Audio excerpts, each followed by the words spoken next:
Сәлем YouTube достар, бүгін сіздермен өте дәмді, әрі сәнді және қонақтарыңызға ұялмай сыйлай алатын, жақсы көрінетін пеште пысатын, электрондық пеште пысатын шашлық жасайтын боламыз. Бұл менің өзімнің кішкене ойлап тапқан тағамым десем болады. Бізде қазір күн өте ыстық. Сыртта жаңадан құрылыстар салынып жатқан соң өте көп дауыс келуі мүмкін. Таршылдаған мен терезелерді жауып қойдым. Ыстықта қызым екеуміз ас үйде сіздерге бұл тамақ бөлісу үшін ыстықта тамақ жасап жатырмыз. Сонымен мен керекті заттарды сіздерге айтатын боламын. Сонымен алдымен бізге әрине қазақ болған соң ет керек. Мен 200 грамдай етті, негізі 2 кісілік тамақ жасаймын. 200 грамдай етті былай 4 бұрыштау қылып, кішкене үлкендеу қылып турап алдым. Сосын мына жерде помидорым бар. Бір помидорды тағы да 4 бұрыштап турап алдым. Негізі тураған кезде бәрінің көлемін бірдей қылып турауға тырыссаңыз, өте жақсы көрінеді. Картопымды да солай 4 бұрыштап турап алдым. Мұнда 3 медиум бой, яғни орта бой картопты турап алдым. Мұнда да 3 сәбізімді турап алдым. Сосын мұнда жуам бар. Жуамда доңғалақтап турап алдым. Бұны қосып-қоспауыңыз өзіңізге байланысты. Сосын негізінде еттің жанына өте жарасатын дәм беретін мына жерде сарымсағым бар. Бұларды тізеймін арасына қосып етпен бірге. Сосын мына жерде жасыл бұрышым бар, ашты жасыл бұрыш. Оны да кішкене үлкендеу турап алдым. Негізі тураған нәрселерімнің барлығының үлкенді бір-бірімен сәйкес қылып турауға тырыстым. Сосын мұнда майымыз бар, 4 ас қасығы. Гүлчетен және тимьян бар. Бұлар да етке өте жақсы жарасады. Кішкентай шай қасықпен 1 қасық. Және жарты шай қасық қара бұрыш бар. Және қызыл бұрыш бар. Сосын әрине тұзымыз өзіміздің қалауымызша.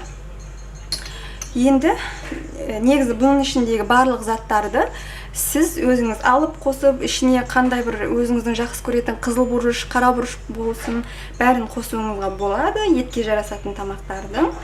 Бұның ішінен қаламағаныңызды алып тастауыңызға болады. Мысалы, қызыл бұрыш, қара бұрышты алып тастауыңызға болады, балаңыз жемесе деген сияқты. Сонымен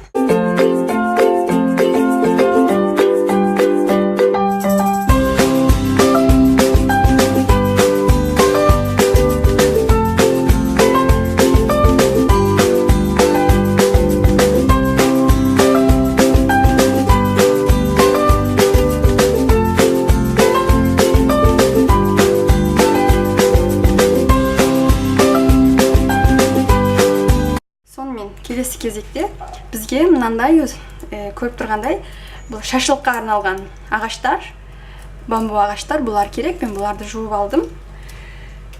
Сосын roasting bag, яғни электрондық пешке пісіруге арналған дорба.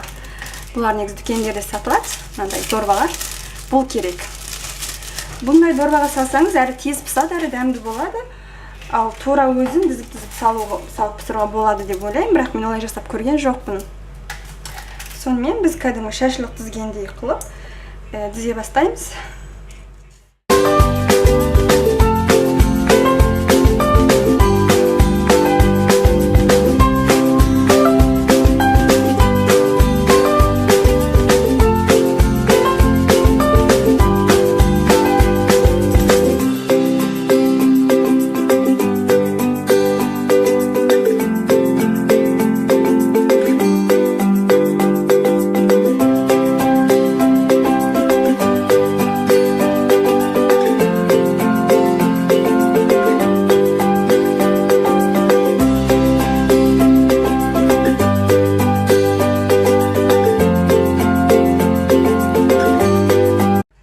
Өздеріңіз көріп тұрғандай мен барлығын тізіп алдым.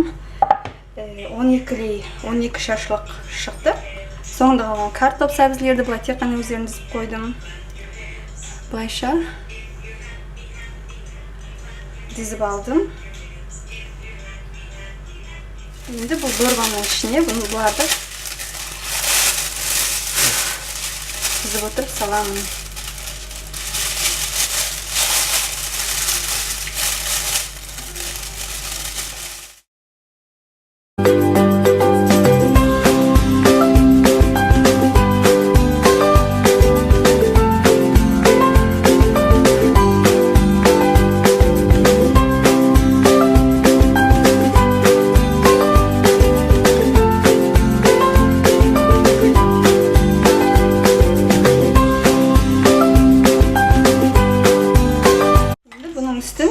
тесіктер ашу керек.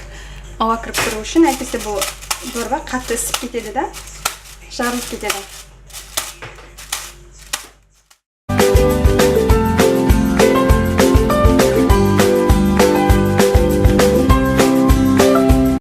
Да, 50 минутта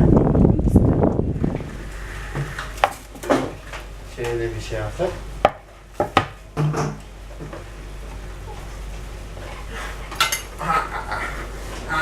Ой, ана пешке түсіп кетпесін.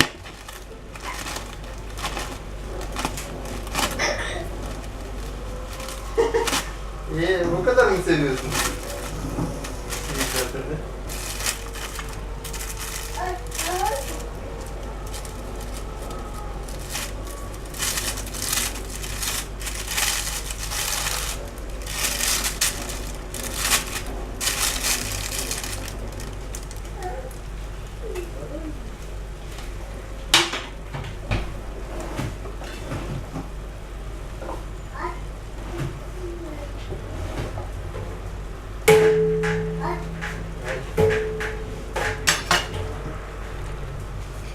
Менің етім пісіп дайын болды. Сіздерге жақыннан көрсетейін.